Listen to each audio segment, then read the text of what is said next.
Hey, what's up? It's Jim, and today I'm going to talk about Cool and the Crazy from 1994. And this is the only live action film ever made from Ralph Bakshi, fully live action. Cool World obviously had animated parts, but this is entirely live action. There's no animation at all in this film. I think. I'm pretty sure. Unless there's something on a TV, but I don't think he animated it. It's actually sort of the last feature film from Ralph Bakshi. He's made short films like Last Days of Coney Island and so forth, but this is the last kind of at least feature-length film. This was a TV movie. Really, the last theatrically released Ralph Bakshi film was Cool World, but this is after Cool World by a couple years. Cool and the Crazy is kind of an odd little piece of kind of pay 90s cable television. It's sort of unique for like all sorts of different reasons. It's kind of a weird little movie, but it was part of a series that Showtime did called the Rebel Highway series, where they would take B kind of drive-in movies from the 50s made by American International Pictures, or AIP, who made a lot of sort of Roger Corman-y stuff and kind of cheesy B grade, Z grade, I guess, drive-in movies from the 50s and 60s. And then what they would do is they would remake these movies from the 50s and 60s and let big directors do it and give them $1 million in about 10 to 12 days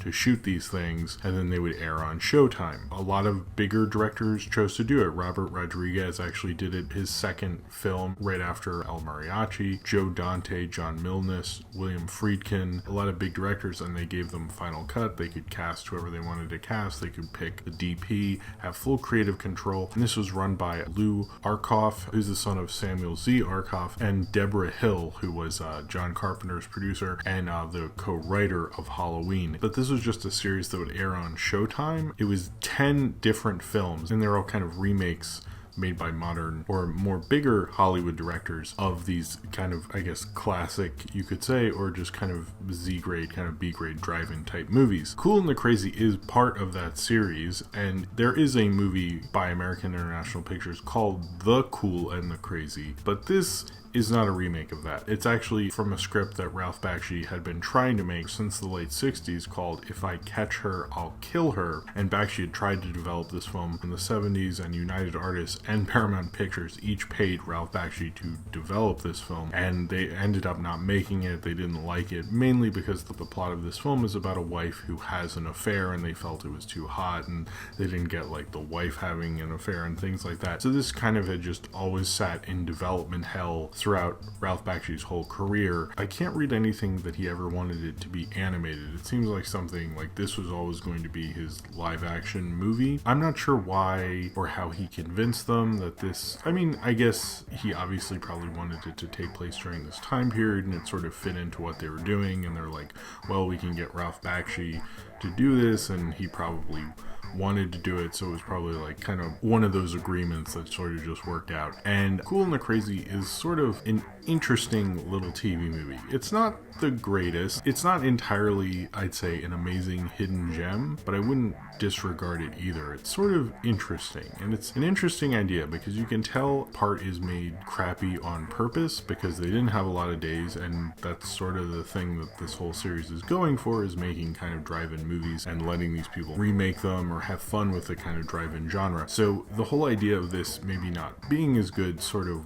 works for it and works in the whole like guise of the kind of film it is, but then other times it feels like Ralph Bakshi would have really interesting shot composition throughout this. Like, I was really actually impressed with some of the shots in it. It felt like a real B movie drive-in director who was like, you know, oh well, I storyboarded out a few shots and I can do something neat with that. And every time he would do it, it would kind of intensify things, and you could tell he was maybe more from animation, which animation has a lot more pre-production, and he used that to his advantage in a lot of ways with The Cool and the Crazy. He also got very lucky with his cast in some ways, and the acting in this is so weird because he gets Jared Leto in his first movie ever when Jared Leto wasn't entirely insufferable, and he gets Alicia Silverstone right before Clueless. This is 1994, so she's pretty much the Aerosmith chick at the time. That's kind of what people called her. And right after The Crush, Alicia Silverstone is probably the biggest star, let's say. Jared Leto this this came out actually before My So-Called Life aired, so he was really like nothing at the time. He's like very, very new. I didn't realize how new he was when I watched it, but later I was like, oh shit, this actually aired before. I mean, there's probably people who saw My So-Called Life and then later, I'm assuming this re-aired a bunch of times, was like, oh shit, that's that guy. Which is interesting because Ralph Bakshi also gave Brad Pitt his first kind of like starring role in Cool World, since Jared Leto and Brad Pitt would later be in Fight Club. But what's interesting about that is because, you know, the two most famous leads in this are very much playing the kind of less interesting movie star roles, in which I think the supporting cast of like Jennifer Blanc, particularly, who I thought was really good and got kind of the crazy style of Bakshi's writing that I thought actually really worked. With her performance, I thought she was able to do that really well. Not a lot of actors can kind of sell weird writing, and a lot of these other actors played it more melodramatic, and she seemed to get the extremes of Ralph Bakshi, which I thought was like really perfect. If there's anybody who is almost perfect to be a Ralph Bakshi cartoon character, it was her. She doesn't seem to have the greatest career. She looks sort of familiar. I couldn't from her filmography place her in something I've necessarily seen, and you get to see a young John Hawkes, and I think Bakshi actually did a really good job of casting the supporting cast, which really like kind of makes this film a lot more interesting than Alicia Silverstone and Jared Leto would do, who are kind of very green and not as comfortable in their roles. Alicia Silverstone's good. It's kind of cool to see 90s Alicia Silverstone. I was a kid in the 90s, so she was a big deal. So it was kind of neat to see like a hidden gem of hers from the 90s I hadn't seen. But I think a lot of what it does with the gender roles in this is actually sort of interesting, because it is about a very young couple. They get married like literally right out of high school and have a kid really quickly, way too quickly. And she's bored, basically. She's bored by their domestic life, even though he's like working all the time, and she doesn't like, you know, how things are going, and even though he is doing well at his job and things, but she seems to not like that so much. So she ends up cheating on him and having this affair and then breaking up their marriage. And what's interesting is throughout it, she's kind of played as more of the smart one, I guess, and Jared Leto's playing more of like kind of the dumber husband, and she has kind of more of an affair that's more about the thrill of having the affair and, you know, it being very sexual and physical. And he eventually, after it all falls apart, has very short kind of fling with this beatnik girl who works at his garage where he works, is kind of a designer of, I think, of cars and stuff. I don't know. But that is more of a intellectual affair, I would say, actually. It kind of sort of like blows his mind. But in a lot of ways, like, he's still kind of like the dumb husband, and she's kind of like the more sensible, more emotional wife.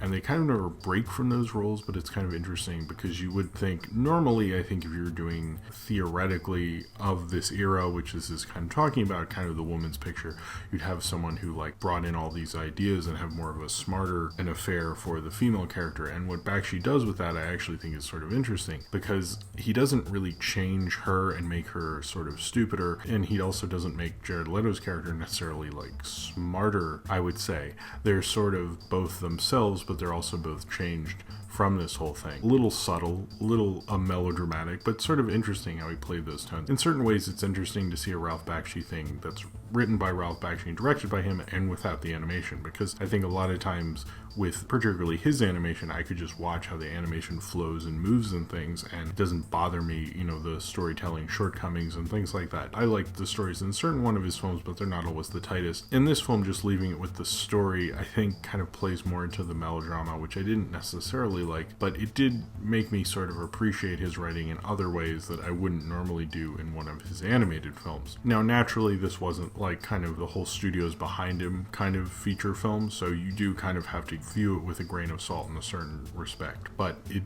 has a really interesting kind of odd flow of it, and TV movies at the time really got played a lot. Then I think TV movies now are like big productions and are more of a bigger deal, but these were kind of like the shittier B-grade kind of movies, so it was sort of perfect that if you're going to redo the drive-in film, it would be the TV movie of the 90s. And Showtime was kind of more into genre stuff, particularly with filmmakers from Rebel Highway. Apparently they did a thing with suspense before that, like Fallen Angels or something, which I don't really understand what that is. I've just noticed it mentioned in a lot of articles about the Rebel Highway series. They did Body Bags with John Carpenter, which was sort of a Tales from the Crypt ripoff, but clearly they were giving a lot of faith in John Carpenter as a filmmaker. And this, they're giving a lot of faith to filmmakers and, the producer of Halloween, Deborah Hill. And it's sort of an interesting way for Showtime to go. It seems like they stopped being into after that. I don't imagine that this was too successful, but I've noticed in comments of articles about the Rebel Highway series, a lot of people said they got Showtime just for this series, so it might have been a bigger deal at the time than I'm realizing. This was released on DVD. This series is put out on streaming altogether quite a lot. Not all the time. It kind of comes and goes from Netflix and other streaming services. I ended up actually getting a DVD set of these by accident, I guess, because I actually saw at my grocery store, they had like a little DVD thing when grocery stores used to do that. Now it's just like crap for your iPhone. But at the time they had, a DVD kind of shelf thing, and they had this thing, a sort of collection. They'd have collections of like crappier movies, like mostly honestly TV movies. And one was on it, had posters of the various movies on it, and one I could tell was this. Another was the Robert Rodriguez movie Road Racers. I was immediately interested, and I saw it was $5, and I was like, I'm taking it. I'm getting this movie. Unfortunately, the box set was called Movies for the Man Cave, and then when I brought it home, my wife laughed at me.